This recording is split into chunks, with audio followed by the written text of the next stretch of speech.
우리나라 같은 경우는 사실은 뭐 룰도 없고 그냥 뭐 그 주요 소위 이 국정원, 경찰, 국세청, 뭐 검찰 포함해서 등등등 전경련도 포함하고 이런 덩치 큰 이제 노조도 마찬가지겠죠. 그런 이제 기관들 간의 경쟁과 그들 간의 균형, 견제 이런 것들을 통해서 이제 정상적인 기관들이 정상적 자기 작동을 하도록 하는 그런 정상적 견제와 균형의 원리를 확보하던 시기가 저는 이기민주화의 과제였고 시대였다고 생각합니다. 그럼 지금은 어떤 시대인가? 지금은 그 시대를 넘어서 이제 사람들이 그렇게 이제 국가의 시대를 지나고 시장의 시대를 지나 보니까 시장은 국가보다 훨씬 더 야만적이었다.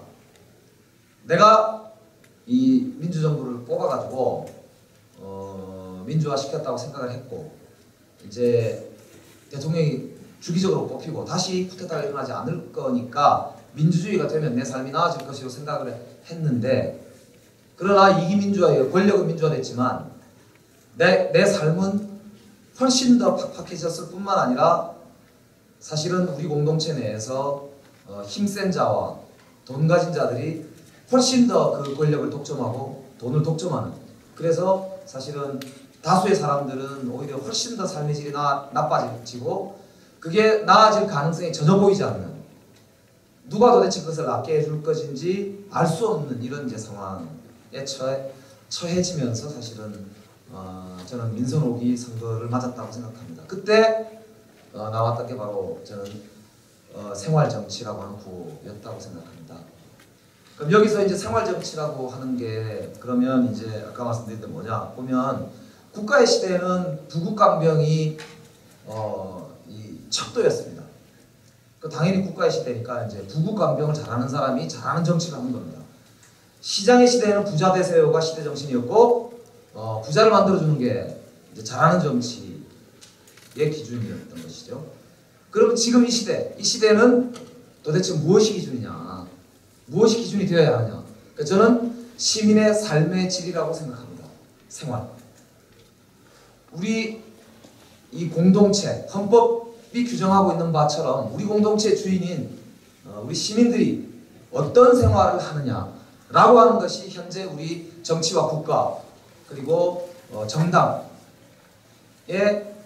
평가 기준이 되어야 된다. 시대 정신의 척도가 되어야 한다라고 하는 것이 저는 이 시대의 시대 정신이고 그래서 저는 이제 그 당시에 생활 정치라고 하는 것을 하겠다라고 이제 약속을 드리고 시작을 했습니다.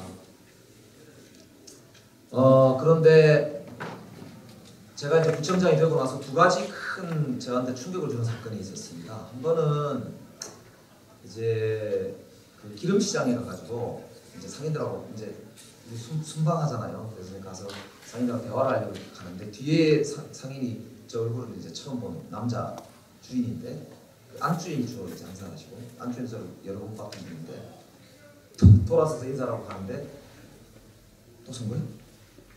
이러는 거예요. 아 정말 이게 툭 비싸더라고요. 아 주민들은 정치하는 놈이 오면은 그렇게 전화하는구나.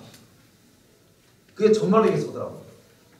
또 한 번은 이제 책에도 다 나온 얘기인데 최장집 교수님이 이제 은사인데 제가 이제 우리 지역에 봉제 공장이 많습니다. 장애동 가면 많고 공원동이 많이 있는데 저는 서울형 산업으로서 있는 일자리라도 잘 좀 체계적으로 지원해서 유지시키는 것부터 시작해서 일단 일자리를 만드는 것도 중요하지만 또 좋은 일자리도 중요하지만 일단 있는 일자리라도 없애지 않고 어떻게 좀 체계적으로 좀 지원할 방법이 없나요? 가서 이제 고대 노동문제연구소에다가 도대체 영세 제조업 실태가 어떠냐, 문제가 뭐냐 도대체 그 현황을 알아야 뭘 할 거 아니에요. 그 용역을 줬습니다. 그래서 이게 아마 전국 최초라고 하는 것 같더라고요. 했는데 그때 이제 어떻게 하다 보니까 최장집 선생님과 같이 나가게 됐습니다. 갔는데 거기서도 그런 거 사장님이 야 자기는 구청장 포함해서 정치인들이 선거 아닌 때 나오고 처음 봤다는 거예요. 왜 나왔냐 저거. 야 기가 막히더라고요. 그러니까 최장집 선생님이 저한테 그래서 우리나라 정치가 이게 문제라고. 그래서 저거 좋은 정치인이 되라. 대표되지 않는 노동. 주민들은 도대체 우리나라 정치가 자기 말에는 관심이 없는 건 둘째치고 해결할 능력이 없는 것도 괜찮은데 애초에 지 일에만 관심이 있고 지 거 하는 것만 관심 있지, 지 권력 가지고 그거 노름하는 거 거기에만 관심이 있지 우리 일에는 아예 관심도 애초부터 없다, 이렇게 생각하는 게 현재 우리 정책 본질적인 문제다. 우리 정당이 가지고 있는 가장 본질적 지금 문제다. 그 부분이 대표되지 않는, 최장 선생님의 표현으로는 이제 대표되지 않는 노동이라고 하는, 노동 없는 민주주의라고 하는 게 이제 그런 표현인 거죠. 그러니까 그렇다 이렇게 말씀을 하셨어요. 그래서 이제 저도 굉장히 충격을 많이 받았습니다. 어떤 정치를 해야 할까?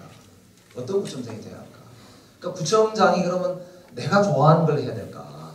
아까 질문하신 내용하고 연결되는 거죠. 내가 선거 때 약속했으니까 그거만 하면 되는 건가? 선거 때 뒤에 그러면 달라진 건 어떻게 하는가? 또 선거 때 약속을 했지만 상황이 달라서 안 되는 건 어떻게 할 건가? 사람들이 요구하는 것 중에도 또 요구하는 걸 다 들어줘야 되는 건가? 뭐가 도대체 내가 해야 될 일이 뭐고 잘하는 구청장, 잘하는 단체장의 기준이 뭔가? 이제 이런 고민들이 이제 많이 들기 시작했습니다. 두 번째 이제 고민은 어떤 할머니 집에 이제 보통 구청장들이 가잖아요. 이렇게 지역 가면 순방 간다 그러면 복지 이렇게 하는 거 뭐 가서 할머니 뵙고 인사드리고 하는데 갔는데 할머니가 이제 폐지 주어서 생활하시는 분인데 16살짜리 아니고 초등학교 6학년짜리 남자애하고 5학년짜리 여자애를 데리고 사는데 손주들이에요. 근데 이 할머니가 결혼을 2번 하셨는데 두 번째 남편이 이제 얼마 전에 돌아가셔서 이제 있는데 두 번째 남편은 돈이 많은 사람이에요. 그래서 큰 아들이 집도 크고 여러 또 형제들이 월곡동을 좀 모여 사는데 친엄마가 아니기 때문에 돌보지는 않더라고요. 그런데 이제 원래 이 데리고 있는 애들은 원래 본인이 낳았던 첫 번째 이제 자식. 근데 이제 그분은 실종된 거죠. 어디 간지 없고. 그 이제 할머니가 애들 데리고 사는데 이게 부양의무자 조항에 걸려서 이 기초생활권 이 대상자가 아닌 거예요. 국민기초생활보장법 있다 하더라도 물론 뭐 소명하면 가능할 부분도 있지만 실제 이런 경우가 많거든요. 그걸 보면서 저도 청와대에 있었고, 야, 저 기가 막히더라고요. 좋아요. 복지 예산이 많이 들어가기 때문에 기재부에서 예산 때문에 소위 자산조사, 민테스트 하는 건 좋은데 그건 좋아요. 뭐 어느 나라든지 다 그러면 뭐 독일도 마찬가지로 보면 보육과 관련된 할 때도 다 소득에 따라서 좀 주는 부분도 있고 그렇거든요. 어느 나라가 좀 자기 특성에 따라서 재정 여건에 따라서 하는 건 좋은데 부양의무자 조항은 사실은 이게 내 아들이 우리말로 호로자식이다라는 걸 증명을 해야 내가 이제 무상급식 때도 똑같은 거 아닙니까?